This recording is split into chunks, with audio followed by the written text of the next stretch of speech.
Today is Friday, June 18th. This is Derek O'Shea Show, and I got a few different video segments to go through today.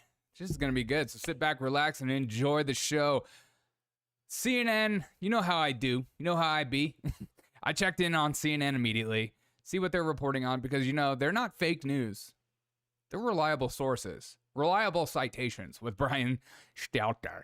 And these are the top stories.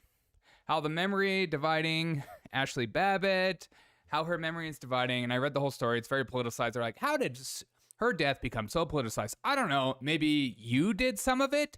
And then they're talking about Trump again, how whitewashing Trump's record reaches dangerous level. And I read a little bit of that. It's absolute nonsense. To say this source isn't just pure propaganda on the same level as MSNBC is to be, well, it's to be truthful. Because I just don't understand how these people get away with this. But you guys need to know, because I have a lot of listeners that are centrist and conservative, libertarian. Maybe I even have a few liberal listeners, which I love. But this is what CNN's reporting on. You need to know what people are thinking when you get in. Like, I have a lot of liberal friends. When we get into conversations with each other, I need to know what's going on in their head. This is all they're thinking about. They're still talking about Trump. They're talking about Ashli Babbit. They're not talking about Ashli Babbit how they should. Like, who shot her? What's his name? Is he going to be charged? Any of that? Nothing. They're just making her politicized. And then they do a deep dive into her whole past about how, like, she's a Trump supporter. And they're just making her look terrible as in the eyes of a liberal. In my eyes, I'm like, she seems like a normal human being who is just voicing her opinion.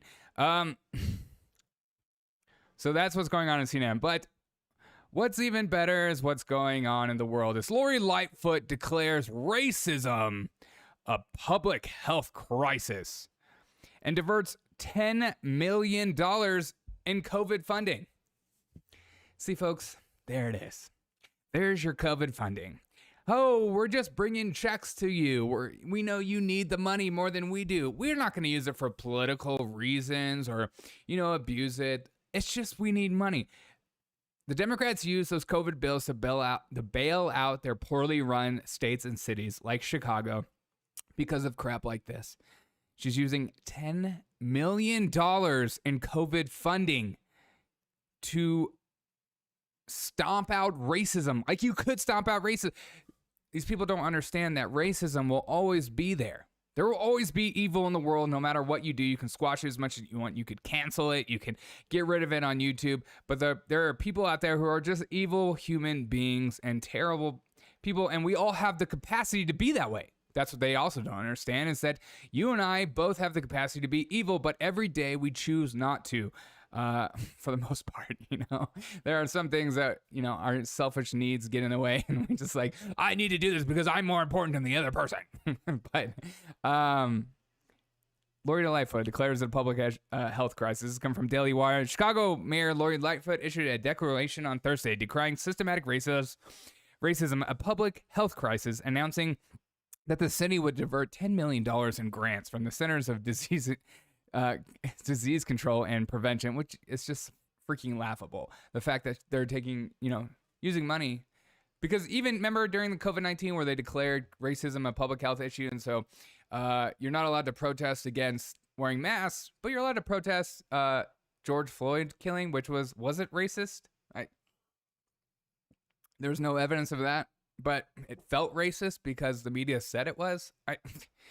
It might be used to address the COVID-19 pandemic to establish a healthy Chicago equity zones, fairness zones, which is laughable. A couple of thoughts that bump off to my head immediately when I read this story, which I read on multiple sources, but I'm just choosing Daily Wire, so sue me. Okay, I will. Chicago just last weekend, had 47 people shot. 47 people shot on a weekend. Was that on any news sources besides mine? It was a struggle to find besides local Chicago news. That's it. What seems like more of a public health crisis in Chicago than that? As kids are getting murdered, old elderly people are getting murdered, people accidentally being shot because they're in the wrong side of the town and stuff like that. Drug dealing is up rampant. These aren't legal guns either. So all your gun safety measures or your gun, what are they called? Common sense gun reform is not helping. And it will never help because, as always, you take the power and the availability for the average human being, the person that wants to just, like myself, wants to use firearms as a way to protect themselves, and that's it. You take that away, but you allow criminals to continue because criminals don't go through your system to get a gun. They're not going to be like, you're not going to be like, oh, we got all these new laws, and the criminal goes, oh, crap, I don't know how to get a gun anymore, because they just buy it on the street. It's so stupid. But this is what she wants to stomp out, because we got to continue the narrative. The narrative has to be that this is the most racist country and we've never done anything. The Democrats are like living in the past where they feel like everything's Jim Crow. Voting rights is Jim Crow. If you got to show an ID to vote, that's Jim Crow. That's Jim Crow. And this is why education is important, because clearly it's not Jim Crow to ask for an ID. They're not asking for ID. They don't look at me, a white guy going to vote, and go, okay, what's your name? Derek O'Shea. Great, where do you live? Blah, blah, blah, blah, blah. Fantastic. Go ahead and vote. What's your name? Lori Lightfoot. All right, I'd like to see some ID, because you look black. They're not doing that. They're just like, oh my God. It's just so ridiculous. The left is insane, and they like to make you feel stupid, and they want to squash you and make you listen to CNN and MSNBC and make you just, instead of looking at the real issues like murder and crime is up like rampant in Chicago, we're going to stomp out racism because that's the real issue. But to be fair, I lived in Chicago for 6 years, and it was the most racist city I've ever been to in my entire life. And I lived a good chunk of my life in the South too, and I will say Chicago is way more racist than anywhere I've been to in the South. They're like a different level of racism. They are racist against races I didn't even know you could be racist about. Okay, so let's continue. Lori Lightfoot pushing this agenda. At most every point in our city's history, sadly, racism has taken a devastating toll on health and well-being of our residents of color, in particular those who are black.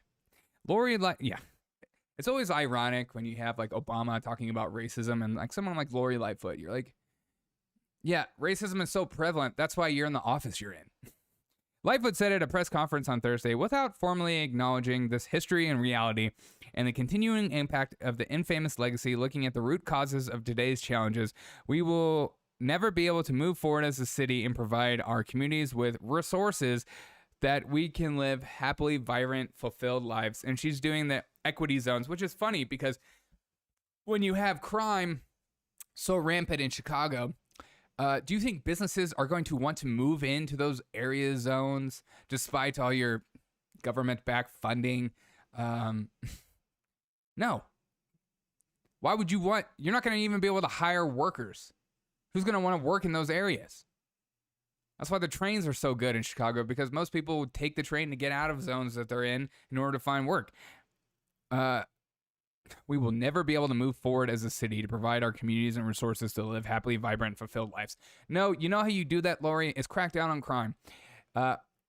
It's statistically proven when you crack down on crime, businesses flourish, more businesses go to that area, people are happier, families are created, therefore creates generational wealth, and the process continues. And yet you don't want to address the real issue because it's never about the root issue with Democrats, right? It's like Kamala Harris. She's not going to the border. She's getting down to the root issue when the root issue is the border. Lightfoot noted that it's not overt racism that possesses a significant health crisis, but rather the effects of systematic racism, which you love that word because you're not allowed to argue against it because it's systematic, you see. We have to get rid of the system that elected Lori Lightfoot and people like Michelle Obama and Kamala Harris. We get rid of that system because that system's so racist. In which she said, deadly impact. And I'm not laughing about racism. Racism is a very serious issue. But I don't think you can stomp it out because I think there are just people in the world who are just very evil, or despite as much education and training you can give them, they'll still act that way. What it does take to stomp out racism is to encourage diversity of thought and encourage conversation and not cancel people. That's how racism continues to spark up. When you cancel people, you tell people to shut their mouth, then they go in their little factors, their little sections of town where they feel like they can finally be themselves because they're not allowed to talk about these things without losing their job. I always welcome racists on my platform to talk because I will stomp them out. But I welcome it because I want to have a conversation. I don't want to just... Let's just continue. We will think about racism. When we think about racism, these are quotes from her. Many of us think about it in visible and audible forms. But here's the kicker. She continues. But the reality is, in this insidious nature of systematic racism has other impacts that are even every bit as deep and harmful, but often ones that we can't ever see. That's right. You can't see it. Therefore, I can say whatever I want. Like the impacts of the psyche and other impacts on our bodies that are just as more deadly. It's correct. Stress and anxiety are very, very deadly things. Therefore, Lori, you should shut your mouth because you're just making people more stressed out. You're telling people there's rampant racism and it's destroying America, when in reality, if you look around and you interact with people, I don't see it. And I've lived everywhere around the country. So, I'm not one of those people that lived in one town my whole life and I'll never live here again. I'm a native. No, I've lived everywhere in America. I've lived on both sides of the coast and in the middle and above and below her. And below her? Lower. So, yes. That's why I think the media is so liable for this last year. Just because of what they've done to people's stress levels. Lightfoot claimed in her speech that the city's efforts to battle COVID-19 epidemic laid bare the difference in how communities of color weather a health crisis. A revelation documented in Chicago Public Health released a study earlier this week showing Black Chicagoans have a shorter life expectancy rate. Yes, you had 47 people shot in Chicago this weekend. What do you think the average age of those people were? Were they old? On average, blacks live in the city 71 years, while non-blacks lived 80.6 years. The gap is 9.2 years, but depending on the neighborhood, it gets even wider, of course. But is that due to racism?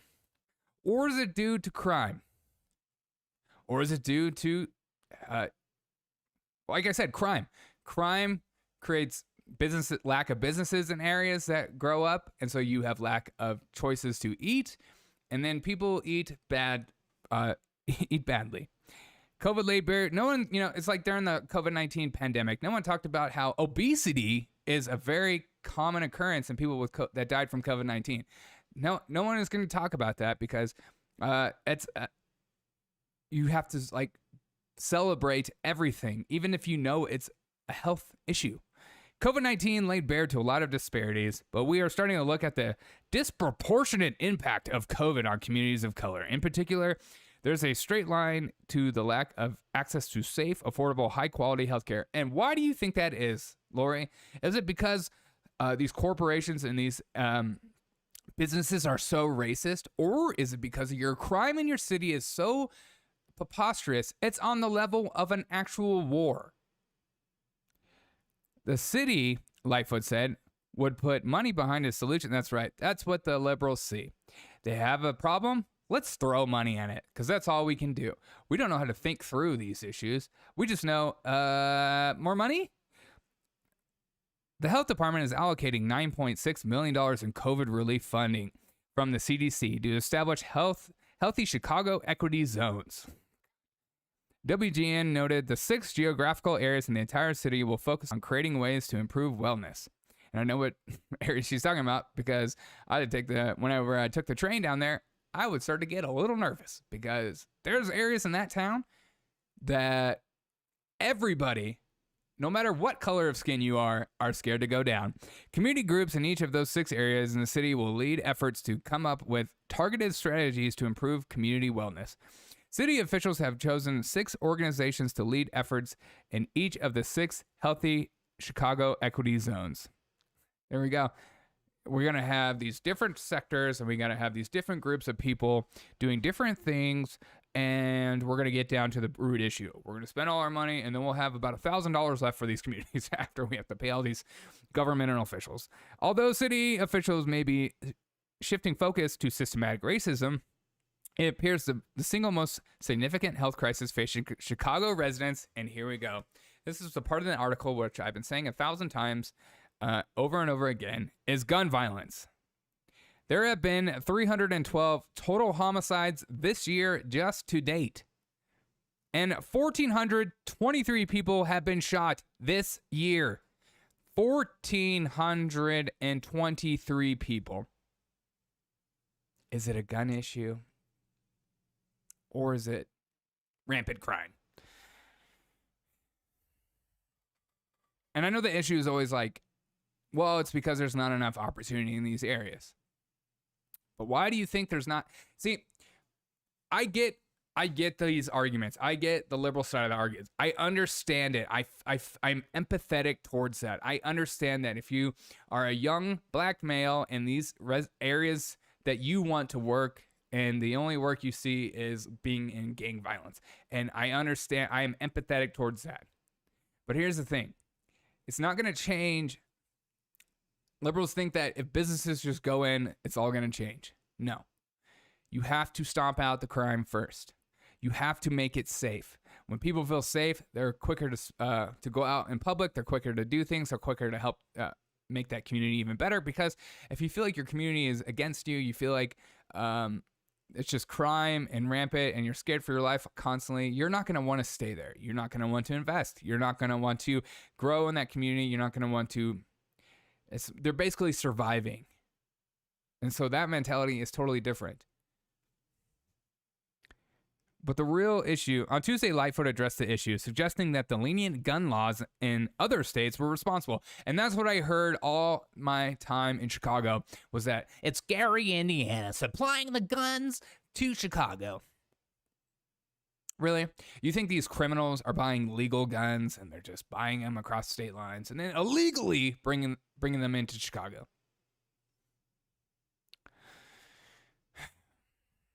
You know, they're just not going to address the issue. But not only that, Lori Lightfoot is continuing to spark this anxiety-driven narrative of that there is racism rampant across the nation, and we need to address this, and everyone needs to be feared for their lives. Like LeBron, I feel like my sons are going to go out and get shot. The narrative of police just rampantly shooting black people and they have no choice and they need to fear for their lives all the time. That's such a false narrative created by the media, created by politicians. There is truth. It does happen. However, as we have seen lately, that not every shooting deserves an investigation and their lives to be ruined over it. I'm not saying it's good. I never say it's good. But the issue in Chicago is not the racism, it's the rampant gun violence. And it has nothing to do with adding more laws on the books or getting other states to join you in the laws. It has everything to do with cleaning up your crime in Chicago. Cops are so busy doing other things, they're only focused on murders. But you're creating this narrative to people who maybe aren't experiencing racism. They're like, if racism's so rampant, why don't I see it everywhere? And so they feel like they're missing out. They feel like they're not a part of it. They're like, what's going on with this? And I think it's creating a new trend of this. Students who set fire in Residence Hall as part of a hate crime hoax charged with misdemeanor. A former student of Vidberto University in La Crosse, Wisconsin, who set fire to a residence hall, claimed it was a hate crime against her because she had been charged with a misdemeanor and count neglect handling burning materials. Jesse Smollett, the kid in Texas A&M. There's so many stories, so much stories that if you go to fakehatecrimes.org, there is a list of fake hate crimes. And they're on 425. All right. Now, I'm not saying all hate crimes are fake. And I'm not saying that racism isn't a problem. It's clearly a problem, but you're not going to solve it. The only way you solve it is encouraging conversation, and encouraging people to get together, and making safe communities, and encouraging diversity of thought. And because by diversity of thought, then those racists will see how alone they are. Instead, they are pushed into factors. So, but you're also going to have it the rest of your life. You're always going to have evil people and people that you just don't know why they did what they did, because people snap, anxiety, stress, being hurt by another person, they want to lash out. There's so many factors that it's not even the things that are just like seen as racism. You're like, that's not racist. That person was just being an a-hole and snapped, and they did that thing. Just because it's a black and white thing doesn't make it automatically racist. But that's what we look for in culture all today, and that's what we look for in the media. But there's a trend of new fake hate crimes. And I noticed this a lot when I was in education. Is that I worked in education a lot and with kids in very diverse populations, from inner city Chicago and the poorest communities to a lot of other places that I won't name because I'm still there. But I would have kids come up to me and say, that was a hate crime, that was racist, or something like that, when it clearly wasn't at all. That was just another student being an asshole, or just lashing out, or just being a dumb middle schooler, just seeing what would offend you. What word offend you? Oh, this word. We're screaming hate crime. We're screaming racism all the time. And we're creating more racist because we're shutting that conversation down, and we're just telling people they're racist. As critical race theory is still prevalent, even though liberals are pretending like it's a right-wing conspiracy. These GOP senators and these people they're coming against the teachers' unions. It's not a conspiracy. I just recently went through a class, getting my master's, called multiculturalism. Sounds like a great idea, but it was all about critical race theory. There was multiple chapters in my academic book about my white oppression and how I need to come to terms with it and what I need to do to have my reparations. Now, these people don't know anything about me. They don't know my life. They don't know what I've been through. They don't know how poor I was growing up. They don't know struggles for jobs. They don't know anything. But they assume it because of the color of skin, and that is racism. And there is racism in this world, but I'm not seeing it on the level the media pretends it is. And I think that's the problem. They're making it out to be this huge, huge thing that as long as they continue to talk about it, they'll stay in power because they'll tell you that you're the victim in this and I'm here to help you. And so that message carries very strongly to people in need. Hey, you're a victim, but I'll help you. They won't help you. They'll tell you to make it on your own. That's why it's so powerful. And I can't stand people like Lori Lightfoot, who there's clearly an issue in your city, but you're more concerned about pushing the narrative, obviously a fake narrative, that there's this rampant, huge problem in this area when I don't see it. And it's very few and far between that actual real racism exists. But it's clear that I see it more in cities than I do in other areas. It's because people of all races get together, and sometimes you say things when you're angry towards another person that could be hateful. Because I know that in my heart and in your heart, we all have the capability to be an asshole. If somebody wrongs us, we might say something stupid. Does that automatically mean you're a racist and you should be labeled the rest of your life? No. Sometimes you say stupid things. Sometimes you do stupid things. But it's important to try not to do those things as much as you can. I just want to encourage you to fight back against this narrative that all white people are racist. They're all oppressors. And they're all this other crap. but encourage the conversation, encourage the dialogue between each other, and fight against Lori Lightfoot. Fight for these cities. If you live in Chicago, fight against this crime. Encourage these cops that I'm sure feel depleted and feel like the system is rigged against them, because it is in many ways. And I'm not talking about the cops that enforce like mask laws. Screw those cops. I'm talking about the cops that are doing the streets and they have to deal with gunshots every day, and on the weekends even worse. But you're encouraging, Lori Lightfoot is encouraging a faction, a groundswell of young youth that are going to scream racism every 5 seconds because they're constantly looking for it. Just the other day, I said before, one of my friends posted on Facebook that he thought some old 80-year-old woman walking around a grocery store asked him for help. And she said, and he thought, see, it's because I'm black. It's because I'm black. Really?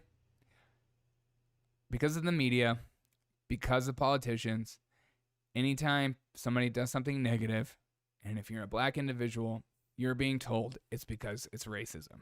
And I would strongly consider and encourage you to not view it that way. Some people are assholes. Some people are jerks. But then there's other people who just said something by mistake. Maybe that 80-year-old lady just saw a young person and was like, hey, do you work here? Can I help?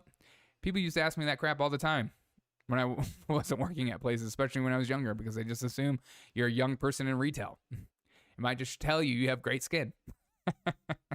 I've been told I look young for my age. Yes, I'm 55 years old. Doesn't matter. Have a fantastic day, guys. I got another news story segment coming up. I hope you look out for that.